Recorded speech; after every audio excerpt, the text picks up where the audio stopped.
What's up, brothers?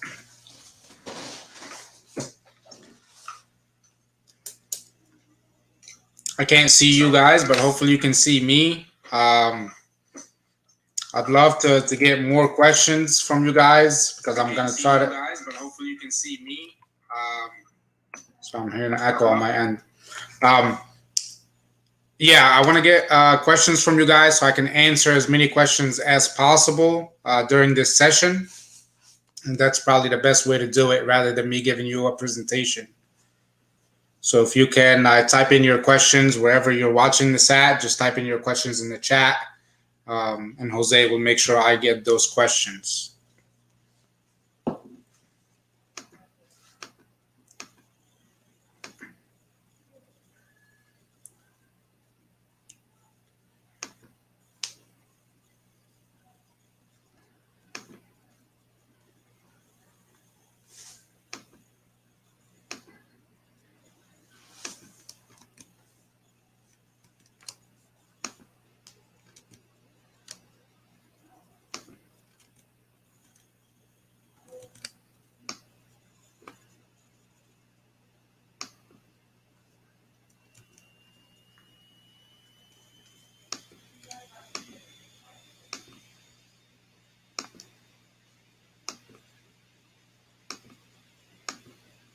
Cool.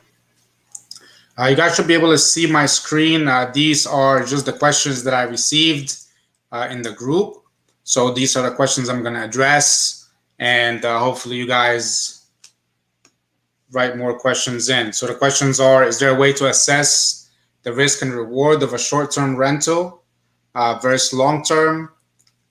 Are there any tools to estimate occupancy rate and come up with nightly rates? What are some costs that aren't obvious? And if I can walk you through an example of a property. So I'm going to do all of that. But let's give it another minute or two. Hopefully you guys have some more questions.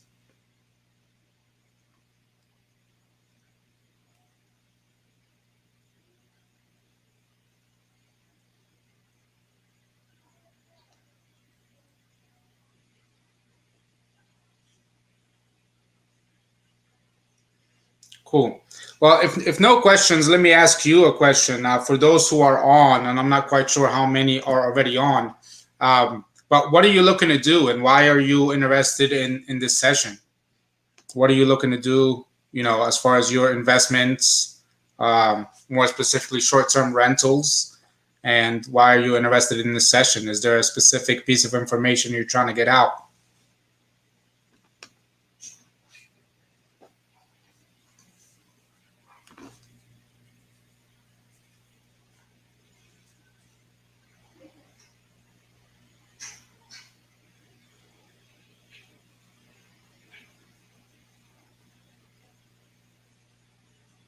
And Jose, if you can, okay, cool.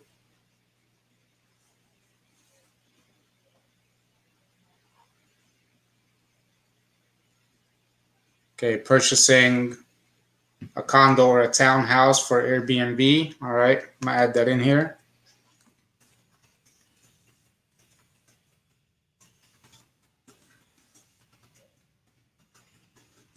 I'm gonna put STR, which stands for short-term rentals, what Airbnb is. Airbnb is really just an advertising site for properties.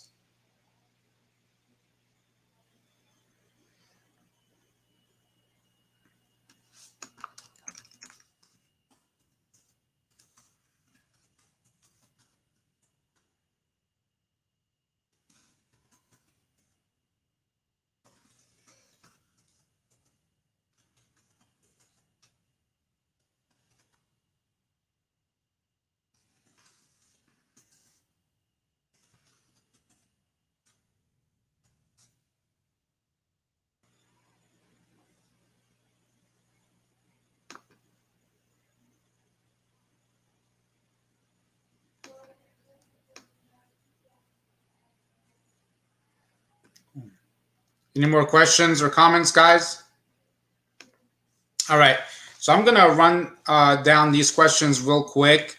And as we go through, this information, please feel free to ask more questions, things to come top of mind or maybe some clarifying questions on things that I mentioned. So is there a way to assess the risk and the reward of short-term rentals, Airbnb versus long-term rentals? So I'm going to talk about really quick the rewards and the risk with short-term rentals. The reward, very big reward, is really the revenue. Short-term rentals probably have maybe the highest form of revenue when it comes to rental properties. Definitely a lot more revenue than long-term rentals. So one of the big reward, and probably one of the reasons why a lot of people get into short-term rentals, is the amount of revenue you can make per year, even on one property. So big reward, high revenue. Another reward is it serves as a vacation home for yourself and your family. So, when it's not being rented, or sometimes you can block it out for you, your friends, and family to go vacation. I will tell you that the properties that we have haven't really been able to do that so much because they're often booked, and they're pretty much booked every weekend. So there's not really time for us to go and enjoy it unless we block it off in advance, which is a good problem to have, right? And I'd much rather rent it out and bring the income in rather than go enjoy it myself with no income. But if there's a family event coming up, or I want to take a group of people, then it's worthwhile that way.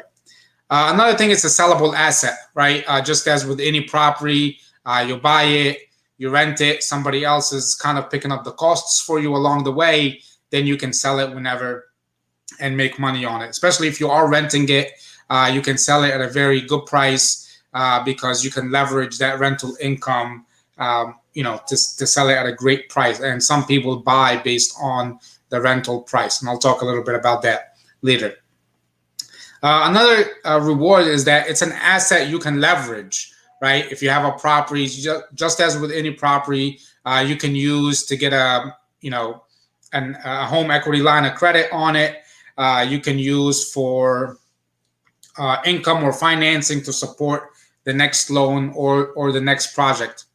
Another reward, and last one really quick, is that you don't have to deal with long-term tenants. You don't have to deal with evictions. You don't have to deal with things of that nature. So these are some of the rewards of short-term rental. And I think the biggest thing is the fact that it brings in high amount of revenue. The risk, and I think one of the biggest risks, and I'm not going to talk about a lot of risks because I don't think there's a lot, but the biggest risk is the regulations. So the townships and the HOAs that these properties are in, they regulate how this property can be used and cannot be used. So for example, some HOAs, homeowners associations, they restrict or they ban short-term rentals. So some communities don't allow short-term rentals, right? Some townships don't allow short-term rentals.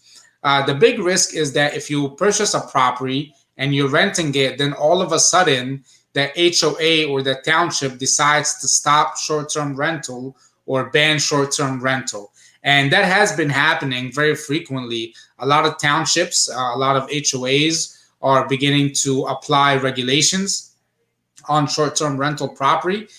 Some apply regulations, which is fine, but some go as far as banning it, which obviously pretty much shuts you down. And that's really the big risk, is just kind of navigating the regulations and the possibility of your property being shut down, not being able to rent.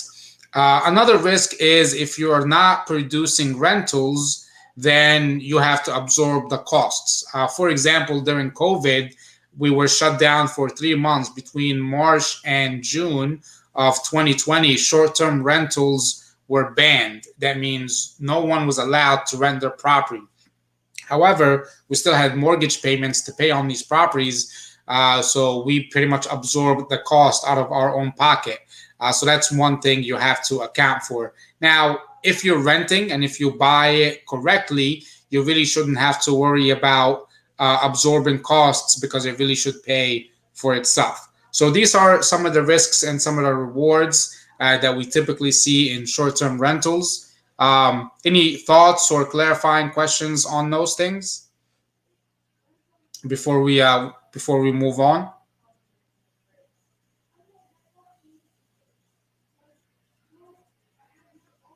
Cool. Going once, going twice.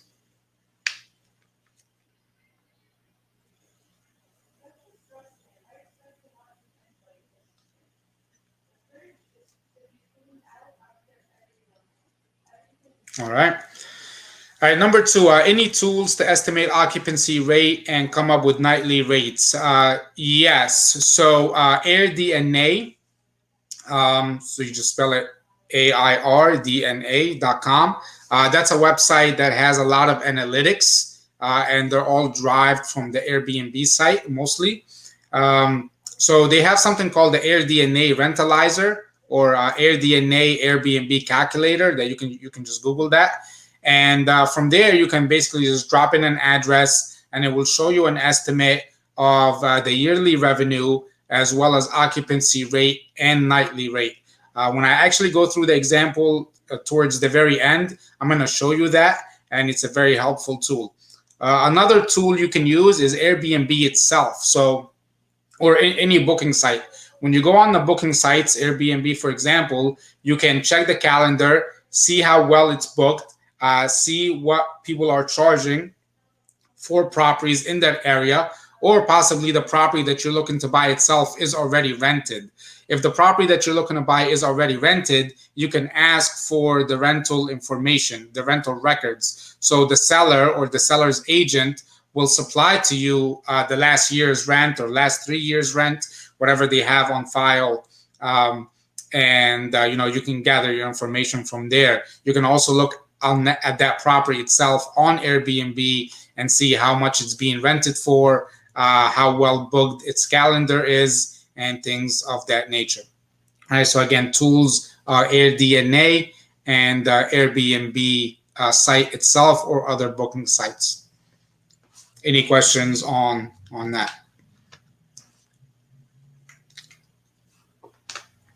All right.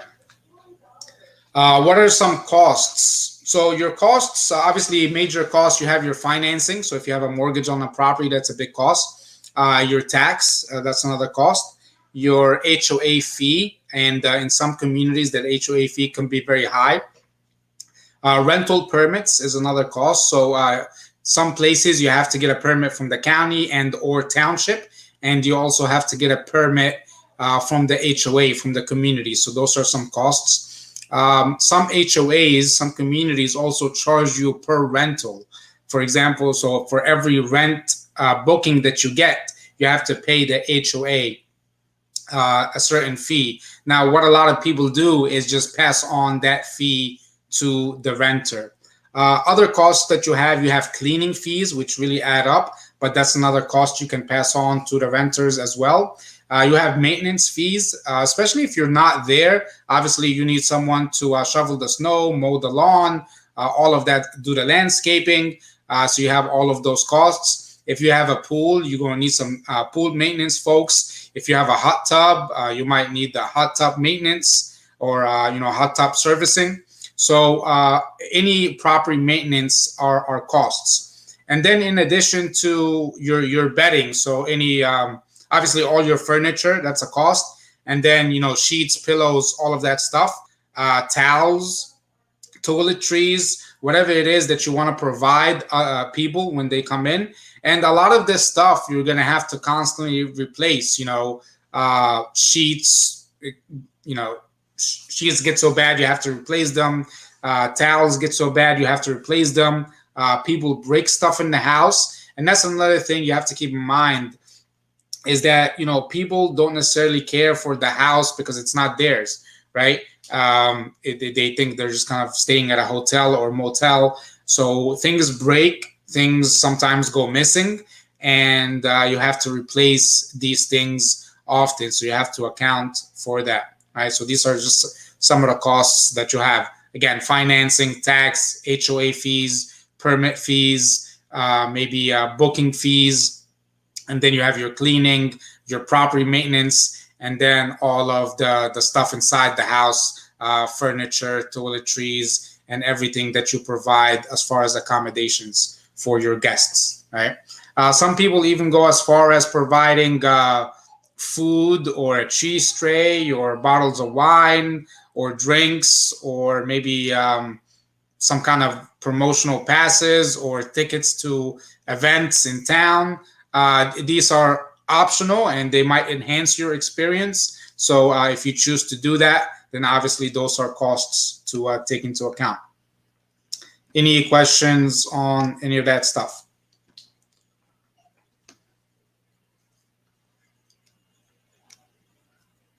Going once, going twice.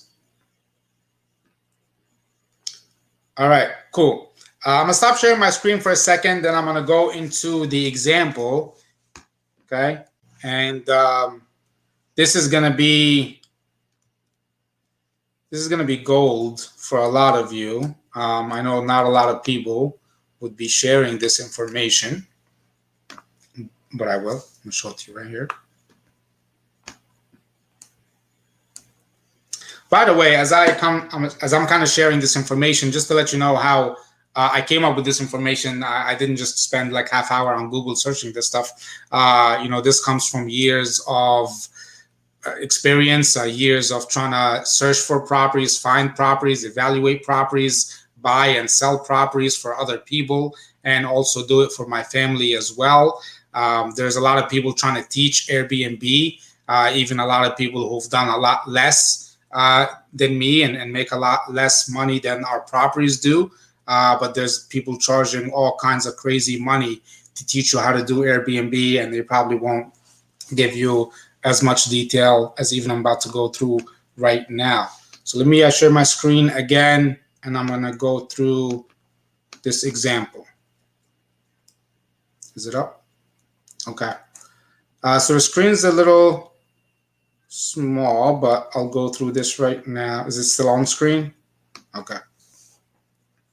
Cool. So this is a property in a community that I know rents very well. You see there it's priced at $329,000. At the very top, it's a 4-bedroom, 3-bathroom house. So I know in that community that the rental regulations allow for 2 people per bedroom plus 2 more. So at a 4-bedroom house, you can get, in this community, you can get 10 guests, right? 2 people per bedroom. That's 4. That's 8, right? Because you have 4 bedroom and then 2 more, so that's 10. Okay. You can take a look at the pictures and all of that stuff. In the details, I see at the very bottom that it says check rental history, right? So the moment I know that the property is already rented, I'm gonna go ahead and email the listing agent and ask for the rental records to see how much they made last year, the year before, however long they were renting the property. So obviously you see all of the information here in terms of the price, the number of bedrooms, the square footage, the total taxes, the HOA fees, right? All of that stuff so that you can begin doing your calculations. From here, what I would do is look at the property itself on Airbnb. If the property is being rented, I try to see if I can find it. And I did find it. It's actually right here. So this is the Airbnb listing for this exact property. You can see here it's rented at $299 a night. It has a 4.6 ratings. So I like to see what people think about this property, what they say. So you want to read the reviews. And then I like to look at the calendar itself. So how well booked is it? When I click this add date, I'll be able to see the calendar. But you see here, the calendar is very open, which tells me this property is not booked very well. That usually has to do with pricing, or maybe there's something else. I see here that there's minimum of 7-night stays, which is not typical in that area, right? We have property in that same community, and we only have a 2-night minimum, sometimes 3. So I think from my evaluation that might be a big point as to why the property is not being rented as much as it probably should.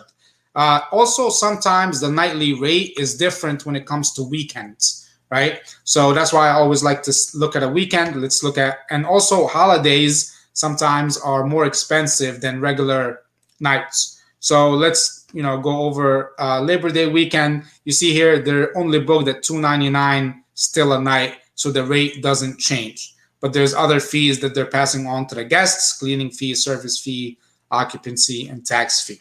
Okay, so this property has potential. It's probably not booking as well as it should be because of the nightly minimum that it has, right? You also want to look at the features of the property, what it provides, and how it compares to other rental properties around it. And you can go through Airbnb and just kind of browse around and look to see what's out there. Okay. AirDNA is a tool that I had mentioned earlier. And what I did, I typed in the exact address for this property and I put how many bedrooms, how many bathrooms it has. You see here that AirDNA has an annual rental revenue estimate of $102,000 with an average nightly rate of $496 and an occupancy rate overall of 57%. Okay, so personally, based on my experience in that community, that nightly rate is a little high for that particular property. I don't think it can get that nightly rate on a consistent basis. Maybe during holidays, or maybe if everybody else prices go up. Just like anything else, you got to be competitive, right? If you outprice your property too much and people have a ton of other options that are just the same, that provide the same features at a much lower price, why would they book your place, right? The 102,000 is based on the 496, so I think that's a little high. I wouldn't necessarily do my calculations based on that. I think I would take a more conservative approach. Probably around the $80,000 range. And that could be a little higher, but that's just based on my experience with properties in that community around that same size, right? And then you kind of want to look at all your other costs. But one of the big costs, as I said, is your mortgage. So I pulled up a mortgage calculator and I plugged in the numbers. Basically, if I was to buy this property at list price, at the current market rates, I would be looking to pay $2,000 a month, just based on mortgage, and that's including tax and insurance as well, right? So $2,000 a month, I'm spending $24,000 a year just on mortgage, okay? And I think I included HOA in here. Yep, so my HOA is included. So $24,000 a year just based on the mortgage. And then you want to add your cleaning fees, your maintenance fees. If you are getting someone to manage your property, so we manage the properties ourselves, or we have family members do it. But if you're getting a management service, it's going to run you anywhere from 10, maybe up to 25% of the yearly revenue. So that's another cost to break in. And then you want to kind of have your sweet spot of how much you're looking to make per year. Again, I like to kind of plan conservatively. So 20 to 30 grand a year after paying all of the fees, after paying all of expenses, even after paying the mortgage. That's a good spot for me to be in. Obviously, the more the better. And hopefully your property outperforms what your predictions are. But you don't want to estimate too high that you're going to make so much money and you don't, because then you're going to be in a pinch paying that deficit off, right? So that's really quick, just kind of giving you an example, trying to find the property, looking at the property on Airbnb or looking at similar properties, seeing how much they go for, what their booking is like, looking at AirDNA to see what the estimates are like, then beginning to do your costs. Obviously, financing or mortgage is a big piece of that cost. Flex MLS is not a free service. That's a local MLS in the Poconos area that I subscribe to. If any of you are looking to kind of get listings from that MLS, email me, menabadros@gmail.com, or just message me on Facebook. Tell me what exactly you're looking for. I'll be happy to have a conversation with you and set up a list where you can get automatic listings from those properties. Where does that 57% come from? That's just a AirDNA estimate based on that community or the other properties in that area, right? If you were to put in another address, it would give you another another number. And we can even probably look at it to see how they calculate it. The estimated percentage of days. Okay, this is just defines what it is. It doesn't tell you how they get it. But yeah, but that's how they get it. It's just based on other properties in the area. Again, AirDNA, all their data, they pull it, or at least for this page, they pull it from AirBNB, because this is really an AirBNB estimate calculator. There's a lot more tools and features inside of AirDNA that you can pay for, but just to get this basic tool and estimate, you don't have to pay for this. This is free. All right. Cool. What questions you guys have? If I went through this very quickly, let me know any questions or anything you want me to clarify or go over again.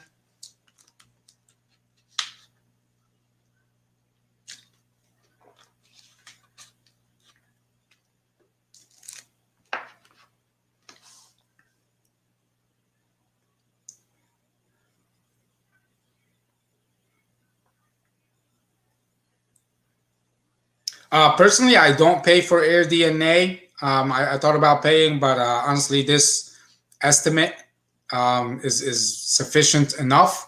And obviously, I do my own research and kind of have some experience with some of the areas, so I know what stuff go for and how much to kind of expect and things like that. But I use this free estimate. And again, you can buy property that already have rental history, and the best, the best predictions are already the numbers it's already doing. So if there's a property already being rented, just ask for the rental history, and that's what you can probably expect to make, or even more if you make some improvements in the property itself. Right. I think short-term rentals is probably one of the most lucrative real estate investment strategies right now, simply because of the high revenue that you can make. As you guys can see here, based on this estimate, I mean, you can generate 6 figures on rent, over 100 grand in rent from one property. You're not going to do that from a multi-unit, at least not one that's going to cost you 300 grand, right? For you to generate 100 grand from a multi-unit property is going to cost you a lot more than 300 grand. So the revenue from AirBNB is very high, but there's also, it's a lot more hands-on. You have to be very involved. It's not like you get a tenant in there for a year and that's it. You're having people check in and check out every 2 to 3 days. So you have to be more hands-on, more on top of it, or have someone manage it for you, right? So that means coordinating with your cleaners, coordinating with your maintenance folks, make sure that the place is ready for your guests. Somebody said that it's kind of like operating a small motel, and I think that's a good way to put it. You're kind of operating your own bed and breakfast, and that's where Airbnb is, by the way, right? The B&B in Airbnb is bed and breakfast. So it's really operating your own bed and breakfast or your own motel. Does this cover international locations as well? Randy, I'm not sure what you mean AirDNA, if it covers international locations?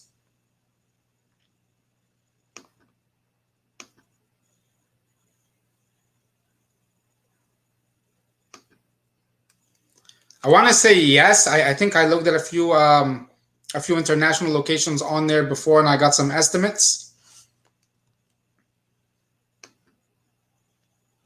Yep.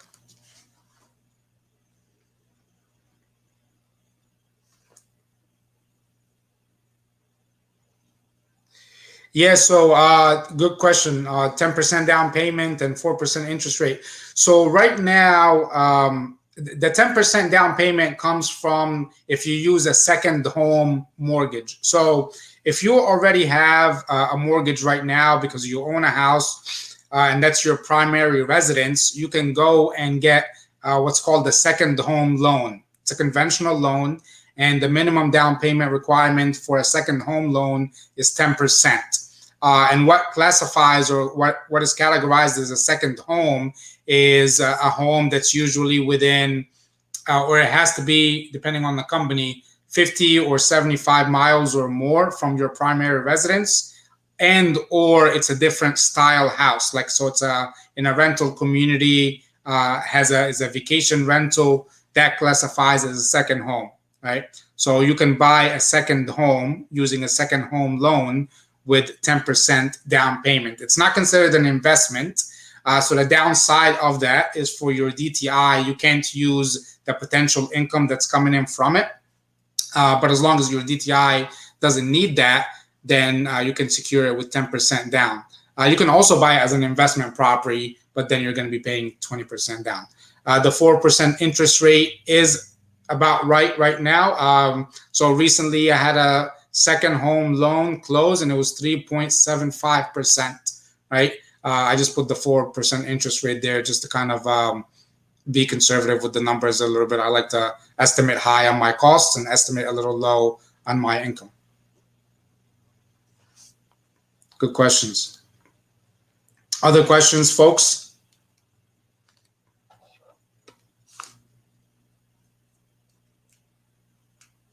Cool. And Jose mentioned in the chat 3.5 to 5% right now on investment properties and second home loans. And that also depends on your credit score, right?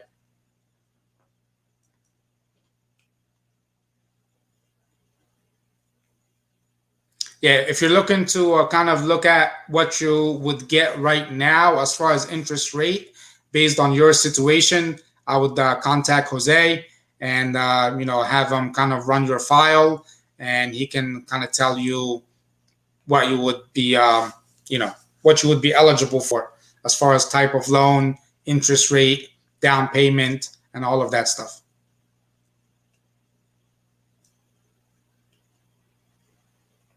Cool. What other questions you guys have?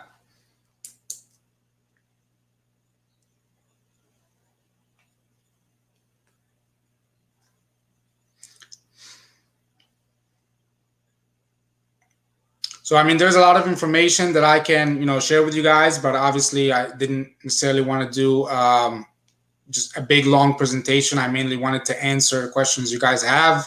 I'll probably be putting out more content on short-term rentals, whether in the group or just on my YouTube channel. So definitely, follow me and get more content and information that way. Or feel free to private message me your questions if you want, or put them on the Money Hacks group, and myself or somebody else will answer it. If it's your second home, do you use it as a business tax deduction when filing? So you don't use it as a business tax deductions. You can deduct your expenses from it, and you can definitely use the depreciation. Depreciation, that's probably one of the biggest tax savings when it comes to properties, as I'm sure you probably already know.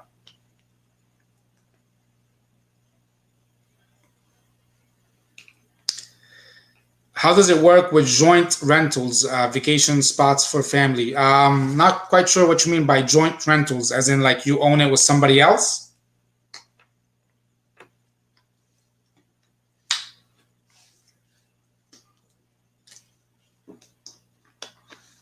If you own the property with somebody else, whoever's name is really on the deed, they're going to need to file it on their taxes. So whoever owns it needs to claim it on their taxes and claim the income and the losses from it.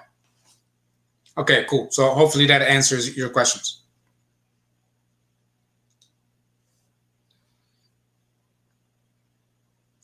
Yes. So yeah, you can definitely claim on your tax your income, and you should claim your income and all of your expenses as well, whether it's a second home or whether it's classified an investment property. The classifications I'm talking about were really just for financing purposes. It's for the purpose of getting the loan, right? But when you come to show it on your taxes, you're going to show that this property brought me this much income, right? And here were my expenses.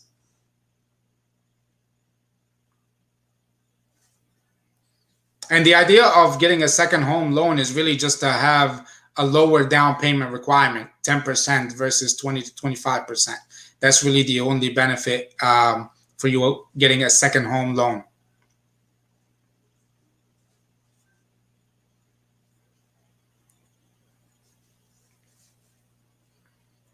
Now, there's a benefit of getting an investment loan is that you don't have to worry about all those restrictions. And then also you can use the rent that comes in from it to when the lender calculates your finances.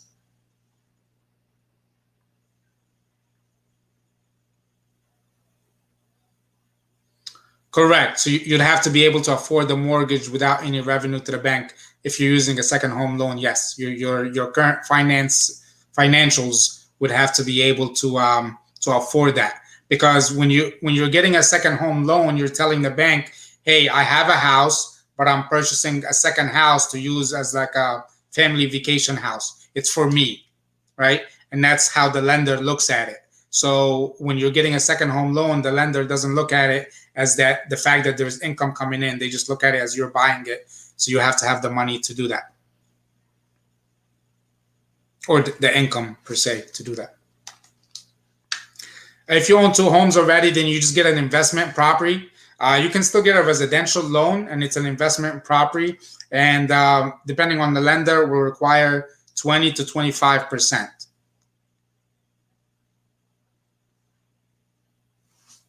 You can also get a commercial loan. That's another avenue. Commercial loan usually will also require 20 to 25%. The interest rate is going to be slightly higher on a commercial loan. I would say maybe at least 1% or 1.5% higher than a residential loan. And but the benefit of a commercial loan is that it's not going to go on your record. It's not going to go on your DTI, right? So you can get commercial loans, and if you or your family then go buy something for yourself, that commercial loan, they're not going to even see that or calculate that.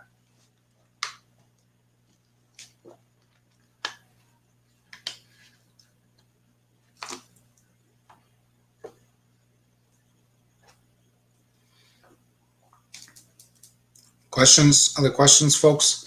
Yeah, I mean, the financing piece is probably one of the biggest pieces. You have to figure out what kind of financing you want to use, and that really depends on your situation, what loans you currently have, what are you looking to do in the short term for yourself, your family, your properties, and kind of make that determination from there.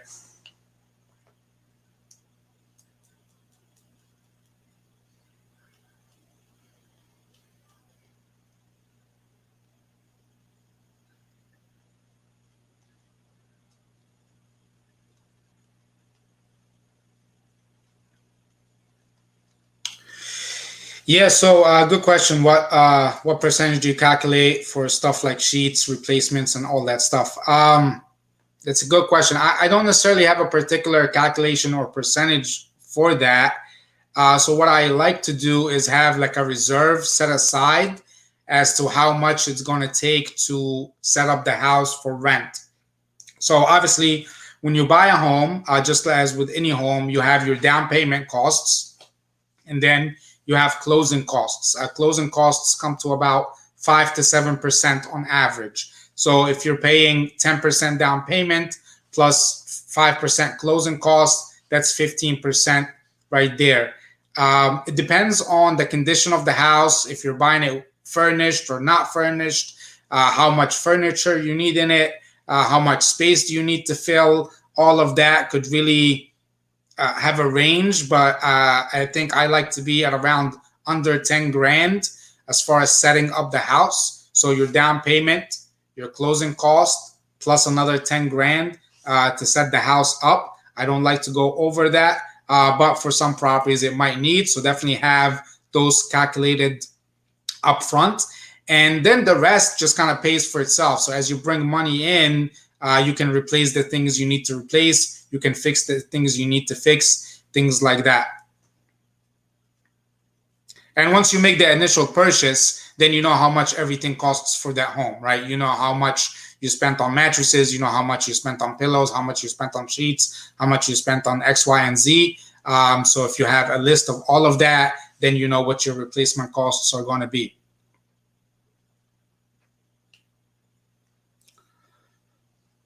AirBNB overseas. Yeah, I think it's the same thing. You know, if the property is already being rented, ask for those rental history or those numbers. Also utilize AirDNA. Also look at Airbnb and VRBO to see how much properties are being rented for in that area, what their nightly rate is, what their calendar looks like, and all of that.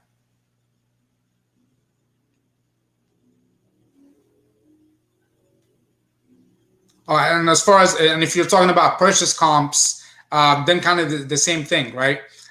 Using the MLS or whatever search tool to see properties nearby, how much they sold for, or how much properties are active right now, how much they are listed for. So you definitely do have to do comps on that.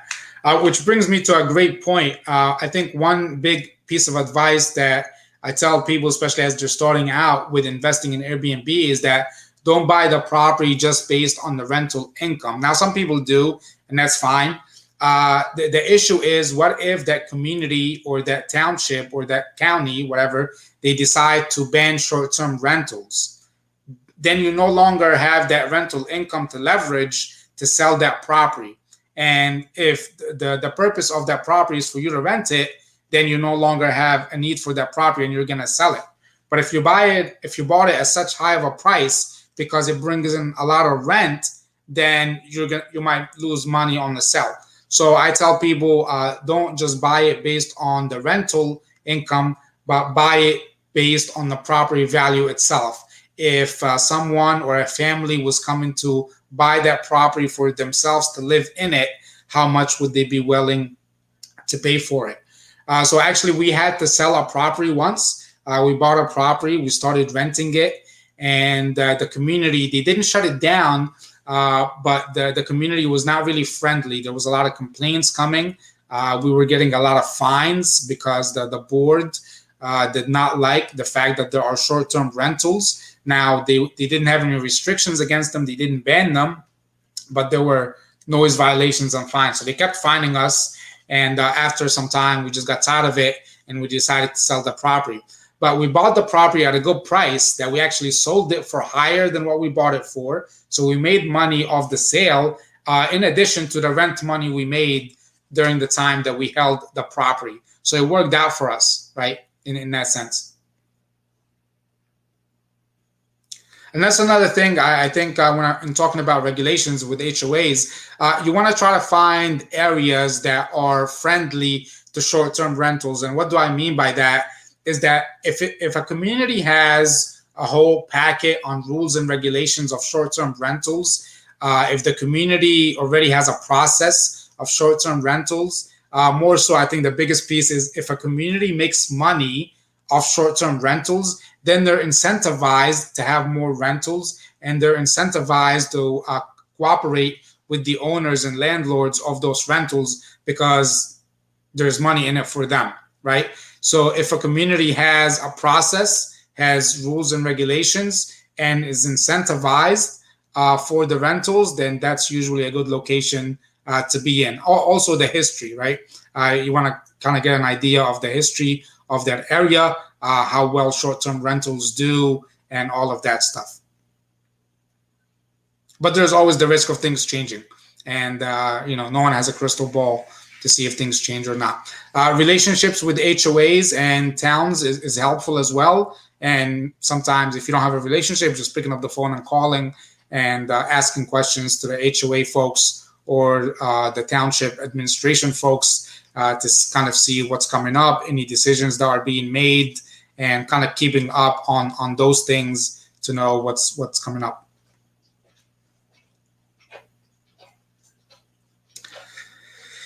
Yeah, so is there a calculator? I mean, I just kind of run the numbers, and it's very basic. I do have some documents, but I don't have it handy that I can share it right now. But basically, taking a look at how much can I rent this property for throughout the year, like what am I expecting to make as far as revenue, then kind of subtracting all my costs from it, and seeing what that net profit looks like, and does it meet the number that I'm looking for or does it not, right? So on a property that's around 300 grand, probably I'm looking to make at least 20 to 30 grand in net profit per year on it. So it depends what your number is and what you're satisfied with, and then kind of work the numbers. And if it makes those numbers, then it makes sense, right?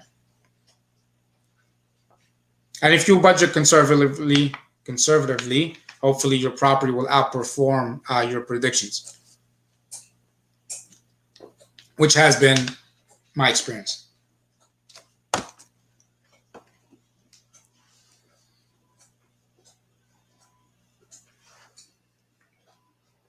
And I can probably share something with you or put something together just because of like an easy Excel sheet to kind of calculate those stuff. Maybe I'll list out all of the costs that I mentioned earlier here today. Cool. All right, folks, other questions? Let me ask you, was this helpful? Did you guys get some helpful information out of this?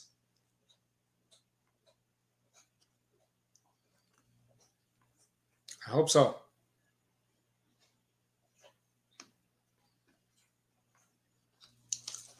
Like I said, guys, there's a lot of information, right? This is years of knowledge. This is hours and hours of research, of going places, checking out properties, evaluating properties, buying, selling properties, talking with HOA folks, talking with township folks, all kind of officials. So there's a lot that went into this as far as the knowledge. Obviously, it can be condensed into an hour presentation, but hopefully some of this information was helpful, and hopefully I can do more content regarding this topic. And if any of you have questions, post them in the group or feel free to message me. I'm more than happy to help anyone there.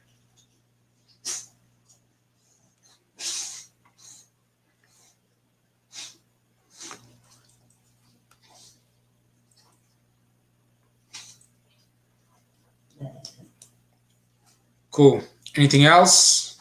Going once, going twice. Who wants to buy that property I showed you guys?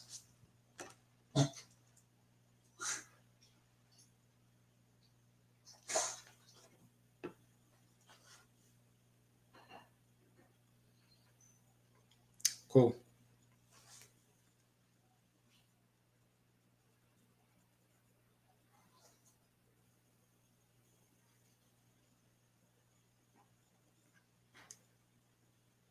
All right, Jose, Charlie, are you guys coming in? Or I think I saw Charlie come in there for a second.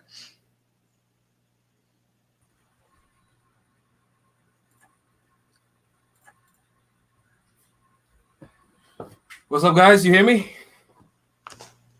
Good. All right. Any questions, Charlie, for me, for Mena? I mean, I'm really a moderator at this point, and excuse the headphones. Nah, I'm gonna run some numbers by you guys. Okay. We're the eagle ones. It's crazy. It's like we're preaching to the people that preach. Seriously. Hey, Mena, Oscar wants to see that property again. I think if you want, let's pull it up. Fuck it. Yeah.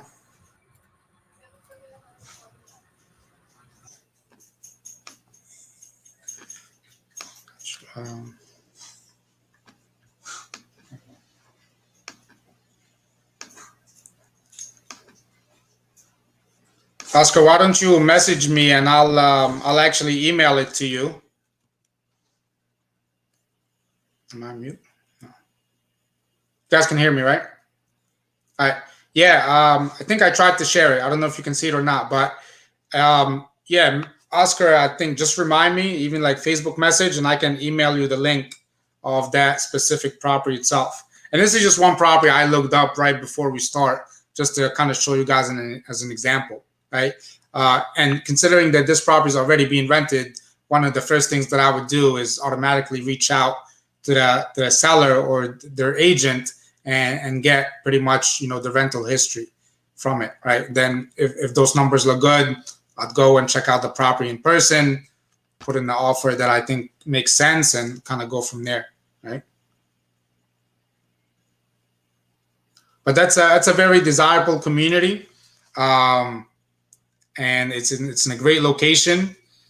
and is very short-term rental friendly. Actually, the township banned short-term rentals except for property in that community and another HOA. So in that township, there's only 2 communities that can provide short-term rentals, and this is one of those communities.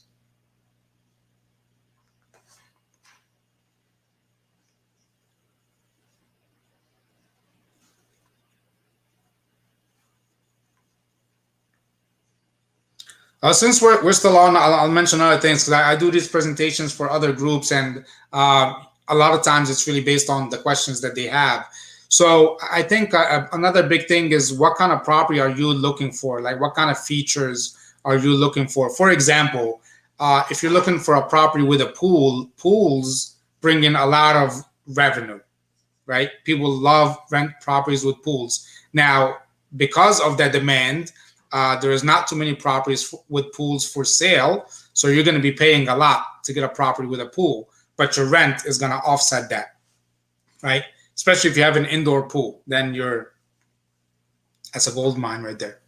But you're going to be paying a lot more than the price you see here. Right?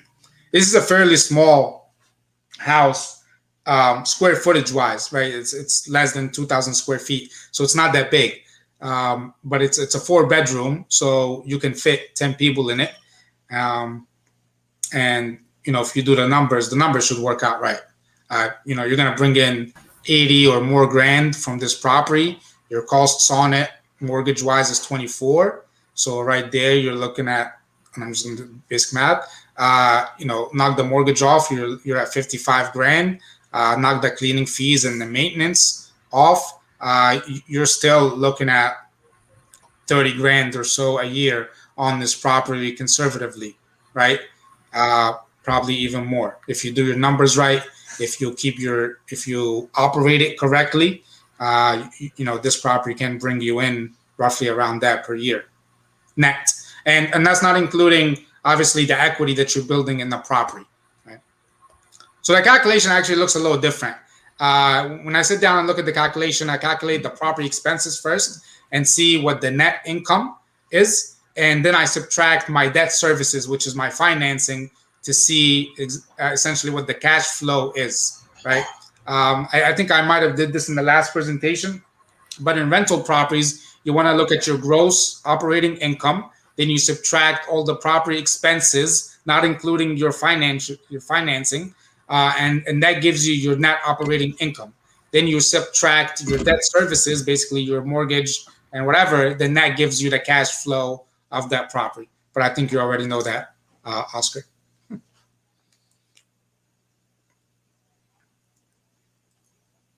Cool. Anything else, folks? Cool. I hope this was helpful. Hopefully you guys got some stuff out of it. Again, anyone that needs help of any questions, anything I can do for you, please don't hesitate to reach out, and I'd love to be of any help that I can.